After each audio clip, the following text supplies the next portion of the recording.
मारुती मेंगाळ साहेबांसारखा, मारुती मेंगाळ साहेबांसारखा नेता आम्हाला हवा, मारुती मेंगाळ साहेबांसारखा नेता आम्हाला हवा. अकोले मतदारसंघातील प्रिय मतदार बंधू भगिनींनो, मी मारुती देवराम मेंगाळ आपल्या अकोले मतदारसंघातून अपक्ष म्हणून निवडणूक लढवत आहे आणि माझी निशाणी आहे सफरचंद सफरचंद सफरचंद. आणि हो, अनुक्रमांक आहे 8. 8 म्हणजे विकासाशी गाठ. नाही मागे हटणार कधी हिरा आदिवासी समाजाचा.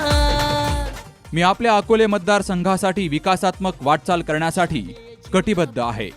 मला अकोले मतदारसंघाचा कायापालट करायचा असून आदिवासी बांधवांना त्यांचा हक्क मिळवून द्यायचा आहे. त्याचबरोबर पठार भागातील जनतेलाही त्यांच्या समस्यांपासून मुक्त करायचं आहे. आमदार होऊन तालुक्यात इतिहास घडविले नवा.